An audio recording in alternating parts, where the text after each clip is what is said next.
Vamos a continuar hablando acerca de las patologías que afectan a la serie blanca de las líneas celulares de la sangre. En primera instancia hemos visto las leucemias. Ahora nos toca ver otro tipo de patología, que son los linfomas, ¿sí? Los linfomas tienen que ver con afectación del sistema linfático, es decir, tanto con los componentes como los ganglios, ¿no?, como el sistema linfático. ¿Y cómo definimos a los linfomas, ¿no? Es que hay una proliferación clonal de los linfocitos, ¿no? Esta vez solo vamos a hablar de los linfocitos, olvídate de la parte mieloide, ¿sí? Solo de la línea linfoide. Es una proliferación clonal de los linfocitos que tiende a invadir órganos linfoides, principalmente los ganglios. Estos linfomas se han dividido en dos tipos: los linfomas de Hodgkin y los linfomas no Hodgkin. En primera instancia vamos a avanzar la enfermedad de Hodgkin.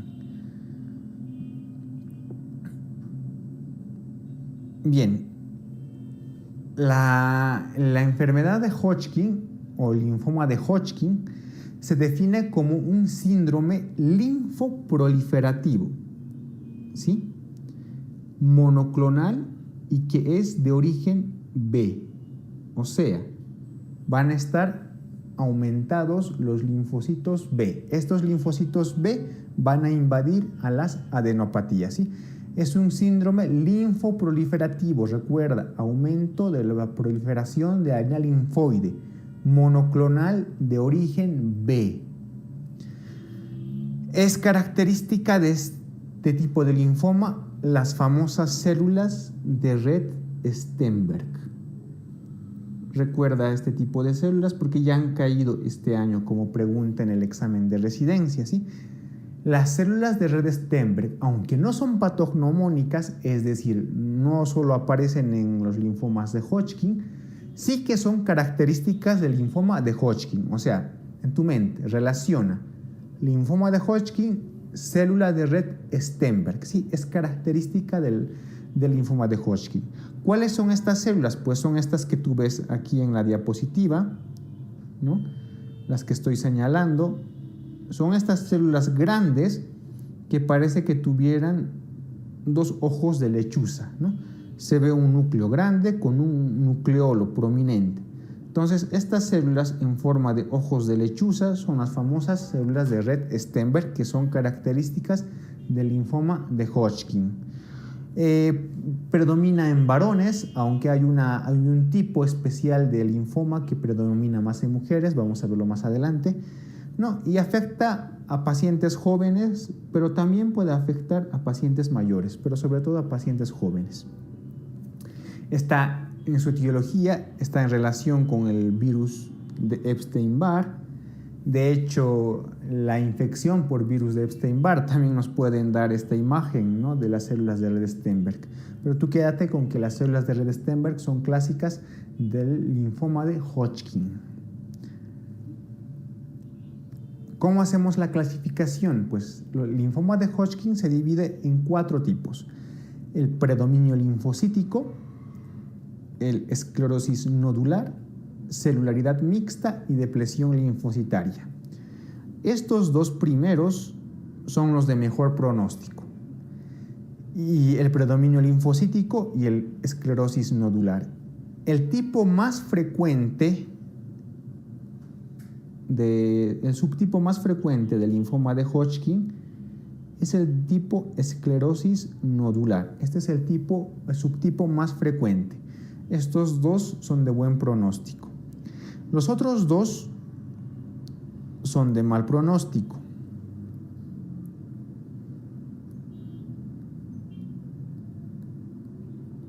Estos dos son de mal pronóstico: la celularidad mixta y depresión linfocitaria. Y de estos dos, el que tiene peor pronóstico, sin duda, es el de depresión linfocitaria. Los de mejor pronóstico: predominio linfocítico y esclerosis nodular. El más frecuente, esclerosis nodular. Dentro de los de peor pronóstico, celularidad mixta y depresión linfocitaria. Y de esos dos, el de peor pronóstico, el de depresión linfocitaria. Y el que tiene mejor pronóstico de estos cuatro es el de predominio linfocítico. Entonces, recuerda, el de mejor pronóstico, predominio linfocítico. El más frecuente, esclerosis nodular. Este es el más frecuente. Ambos son de buen pronóstico, pero el de mejor pronóstico, predominio linfocítico. Los de peor pronóstico, celularidad mixta y depresión linfocitaria. Y de esos dos, el de peor pronóstico, depresión linfocitaria. ¿Cuál es la clínica de esta patología? Bueno, estos pacientes pueden presentar los famosos síntomas B, que si recuerdas eran sudoración, fiebre y pérdida de peso, ¿no? Evidentemente presentan adenopatías cervicales mediastínicas que son indoloras. Adenopatías cervicales, ¿no? Como unos bultos más o menos en el cuello, en estas regiones que yo me estoy palpando, que siguen la línea de los ganglios, ¿no? Se presentan como adenopatías cervicales. También es común que estos pacientes tengan prurito y si hay afectación del vaso, esplenomegalia. Hay una clasificación que nos va a permitir el tratamiento y también la estadificación del linfoma de Hodgkin. Es la famosa clasificación de Ann Arbor. Esta clasificación nos indica 4 estadios. El estadio 1, ¿no? Cuando se encuentran ganglios localizados, como ves en la imagen, ganglios en una zona cervical, ¿no? Localizados en una parte. El estadio 2, ganglios, pero que estén dentro de la misma línea supradiafragmática. Aquí vamos a hacer una línea imaginaria, ¿no? Vamos a dividir al abdomen de esta naturaleza. Entonces el estadio 2 no solo afecta a ganglios cervicales, también puede afectar ganglios mediastínicos. Ya tengo 2 lugares afectados, pero ambos están encima de una línea media diafragmática. El estadio 2 hay afectación de 2 sitios anatómicos donde están los ganglios cervicales y mediastínicos, por ejemplo, pero ambos están encima de la línea media. El estadio 3 afecta ganglios, pero a ambos lados de la línea media diafragmática. Es decir, puede haber afectación ya sea axilar, puede haber afectación cervical y afectación también inguinal o pélvica, ¿no? En el estadio 3, la afectación ya sobrepasa la línea media diafragmática. Y evidentemente el estadio 4 pues ya afecta a más lugares, por ejemplo médula ósea, puede afectar el hígado, etc. Entonces recuerda, el estadio 1, una localización ganglionar. El estadio 2, más de una localización, ¿no? Adenopatías cervicales, mediastínicas, axilares, pero que estén en un solo lado de la línea diafragmática. Y el estadio 3 hay una afectación a ambos lados de la línea diafragmática. Y el estadio 4 ya hay afectación a distancia, como por ejemplo la médula ósea o el hígado, ¿sí? ¿Cómo hacemos el diagnóstico de esta enfermedad? En el hemograma pues no hay gran cosa, ¿no? Puede haber una leve anemia, puede haber una leve leucocitosis, ¿no? Y si es que hay leucopenia, pues esa lo encontramos en fases avanzadas, ¿no? La imagenología nos va a ayudar a identificar los lugares donde se encuentran los ganglios afectados, ¿no? Podemos usar un rayo de tórax, una radiografía de tórax, una tomografía cervical, torácica y también abdominal, ¿no? Pero sin duda el que nos va a dar el diagnóstico es la biopsia de alguna adenopatía. ¿Y qué vamos a ver en la biopsia de una adenopatía? Las famosas células de red Stenberg, ¿sí? Esas células con núcleos que tienen nucleolos prominentes las vamos a poder observar a través de una biopsia. Entonces, el método diagnóstico del linfoma de Hodgkin es la biopsia. Y evidentemente por el TAC podemos hacer el estadiaje de Ann Arbor, que ya lo hemos visto en la otra diapositiva. ¿Cuál es el tratamiento? Esta enfermedad, pues de acuerdo al estadio que tenga de Ann Arbor, en estadios iniciales, se puede aplicar radioterapia sobre la zona afectada y algunos ciclos de quimioterapia. Existen varios ciclos de quimioterapia, varios sistemas de quimioterapia, pero el actual es el famoso ABVD, ¿sí? Que es el que más se emplea. Y en algunos casos también se puede utilizar el trasplante de progenitores hematopoyéticos.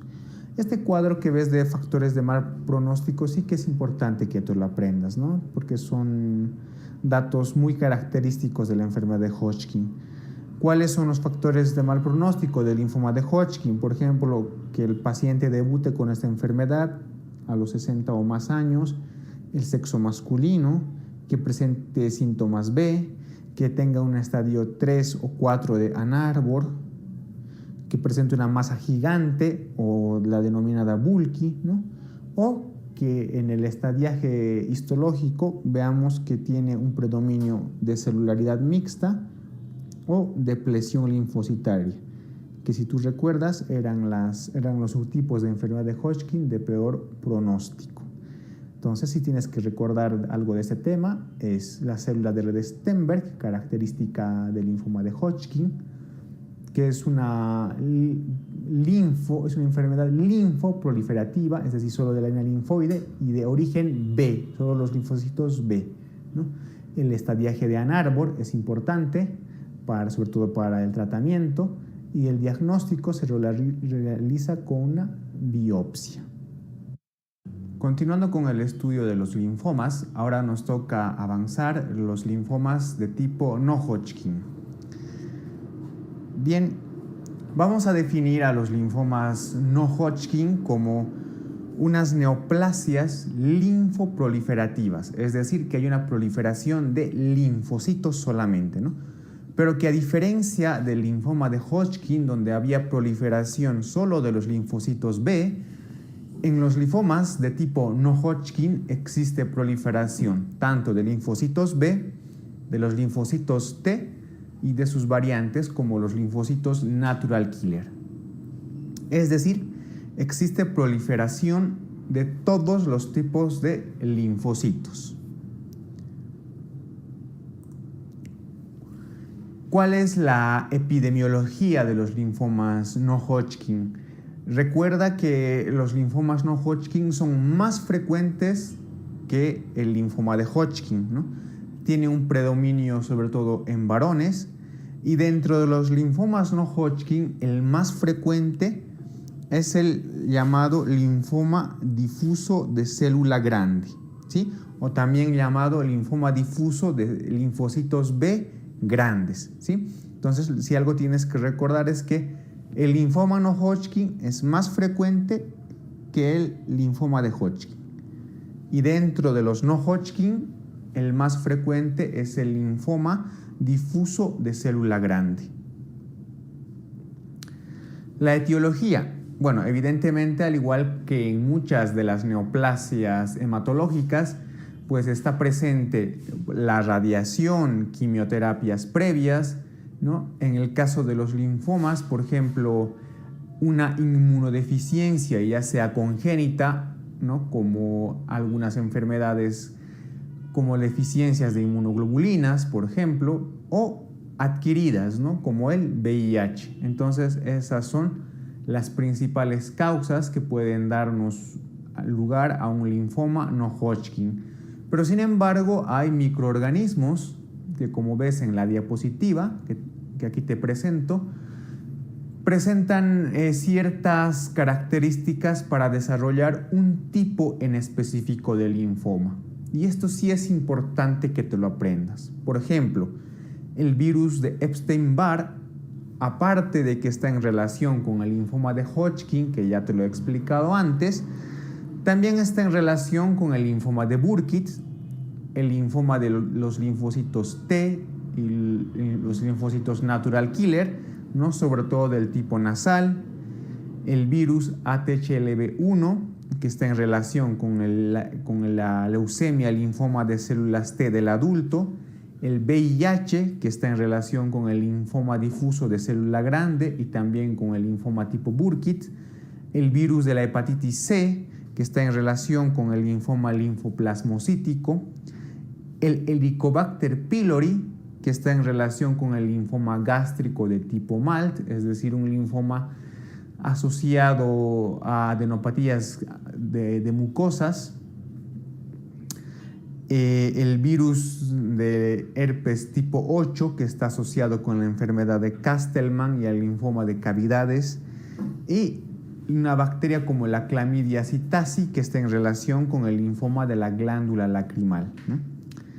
De todos estos virus, claro, los que deberías aprenderte con sus características son la relación del VIH con el linfoma de Burkitt y el linfoma difuso de célula grande, también el Helicobacter pylori, ¿no? Que como vas a llevar en la materia de gastroenterología o en la patología maligna gástrica en cirugía, ¿no? El Helicobacter pylori juega un papel importante dentro de las neoplasias del estómago, ¿no? Y como ves aquí, está en relación con el linfoma gástrico tipo MALT, ¿no?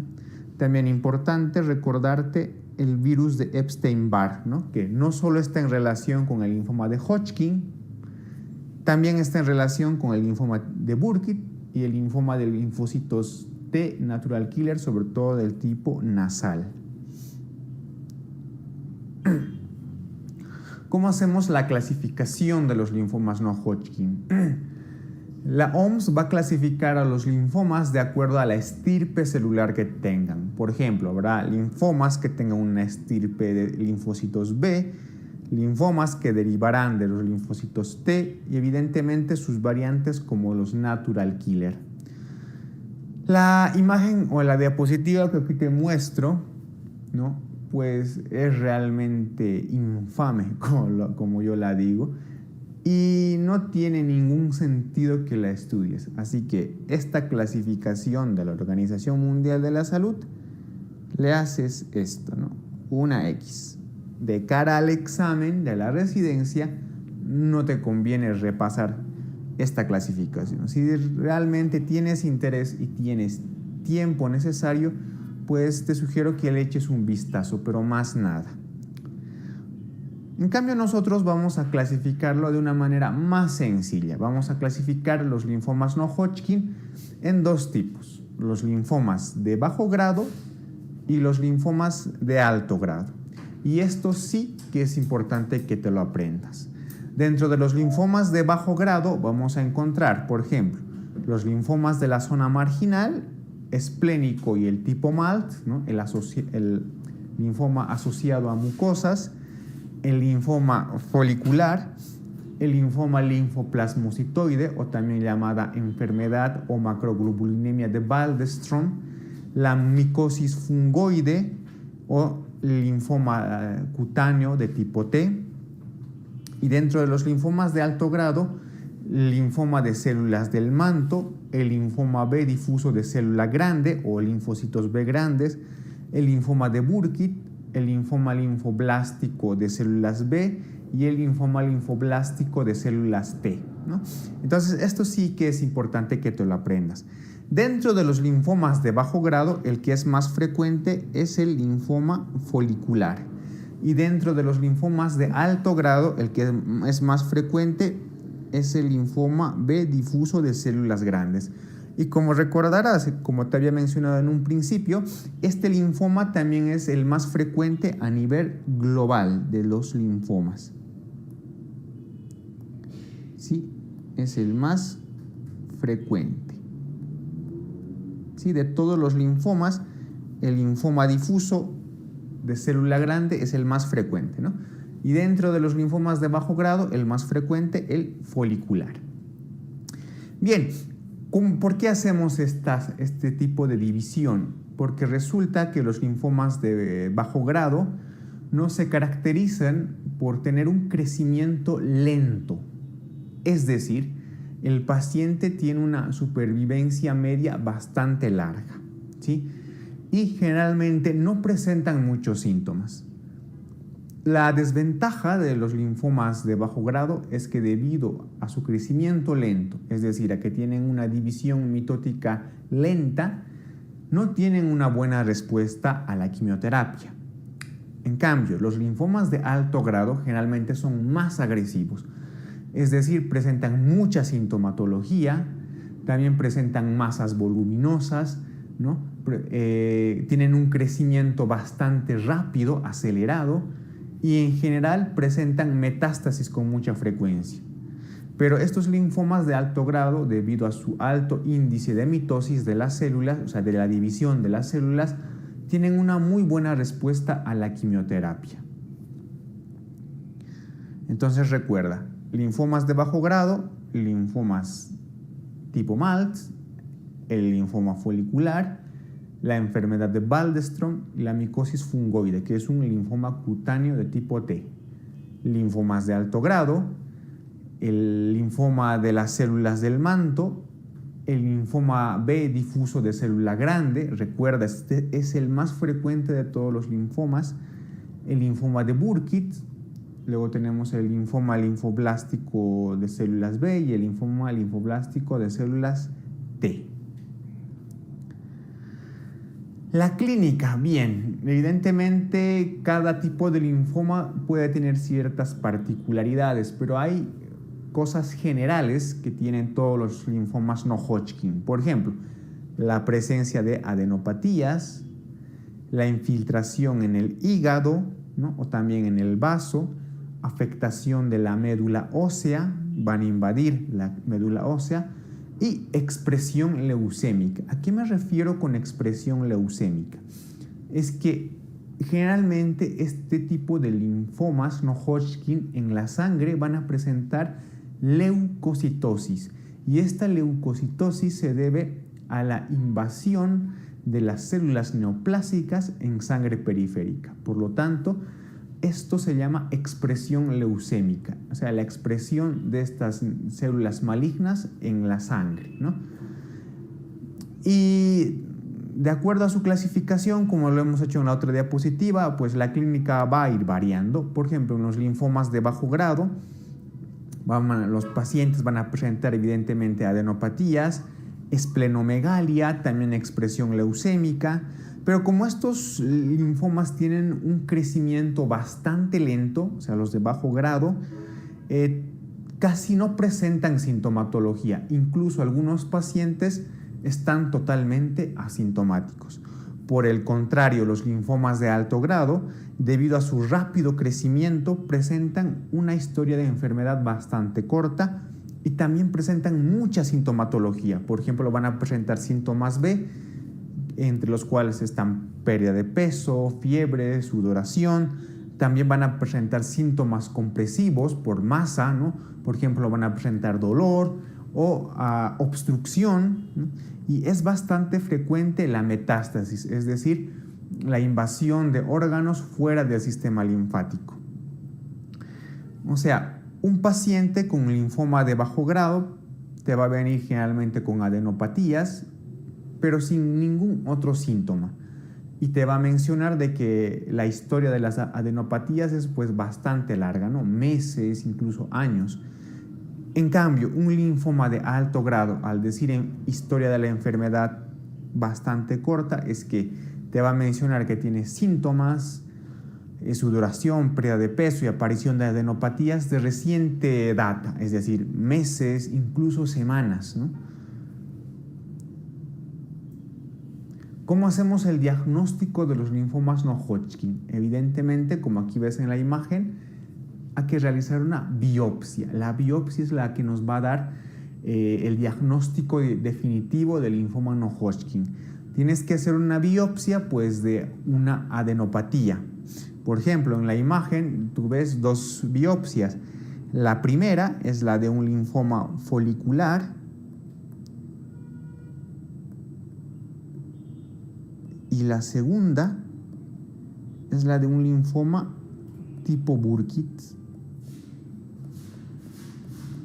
el linfoma folicular con sus respectivos folículos que ahí ves, y el linfoma tipo Burkitt que presenta el famoso cielo estrellado, ¿no? Por así decirlo.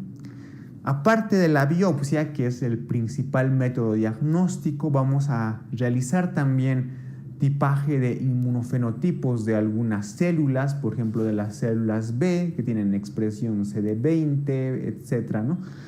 Y también vamos a hacer un análisis citogenético, ya que determinados linfomas tienen características citogenéticas específicas. Que por mencionarlas, solamente te digo, por ejemplo, el linfoma folicular presenta una traslocación 14-18, ¿no? En los cromosomas 14 y 18, ¿no?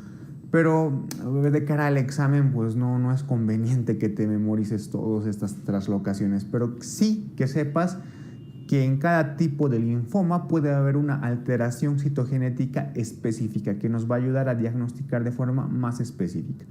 Pero sin duda el método diagnóstico, y quédate con eso, es la biopsia. Al igual que en el linfoma, el linfoma de Hodgkin, en los tipos no Hodgkin, vamos a utilizar la tomografía como método para valorar la extensión de estas neoplasias. ¿Cómo vamos a hacer el tratamiento? Bien, el tratamiento en linfomas de alto y de bajo grado pues va a tener una cierta variación. Como te he mencionado, los linfomas de bajo grado generalmente son asintomáticos. Entonces, en los linfomas de bajo grado, en pacientes que estén asintomáticos, generalmente no se hace nada, solamente se realiza observación periódica, ¿no? Controles periódicos, se realiza una abstención terapéutica. En los linfomas de bajo grado, si es que el paciente ya presenta síntomas, ¿no? Pues recurriremos a tratamiento con quimioterapia, radioterapia o trasplante de progenitores hematopoyéticos. En cambio, en los linfomas de alto grado, debido a su crecimiento rápido y la presencia de sintomatología, vamos a empezar con quimioterapia desde el inicio. No vamos a iniciar ciclos de quimioterapia, el más famoso, el esquema tipo CHOP, ¿no? ¿Por qué este esquema tipo CHOP? Bueno, su nombre deriva de la combinación de 4 quimioterápicos. Por ejemplo, la ciclofosfamida, la hidroxidauranovicina, ¿no? La vincristina y la prednisona. Pues esos son los componentes del famoso esquema tipo CHOP. Y en los linfomas de alto grado también podemos realizar como algún método terapéutico el trasplante de progenitores hematopoyéticos. El pronóstico se basa sobre todo en los linfomas de alto grado. Vamos a utilizar un índice que es el famoso índice IPI. ¿Sí? Este índice IPI, ¿no? Generalmente es para linfomas de alto grado y tiene los siguientes parámetros. Estos parámetros dan más o menos un índice pronóstico del linfoma de alto grado. Y dentro de esos parámetros está la edad mayor a 60 años, una LDH elevada, un estadio Ann-Arbor de 3 o 4, localizaciones extralinfáticas mayor a 2 regiones y el estado general malo del paciente, ¿no? Una afectación del estado general malo del paciente. Al igual que en los linfomas Hodgkin, en los no Hodgkin, para la estadificación también vamos a utilizar el estadio de Ann-Arbor, ¿no? Y para repasarlo te sugiero que vayas a las diapositivas anteriores, ¿no? Donde hablamos del linfoma de Hodgkin y en específico de este estadiaje.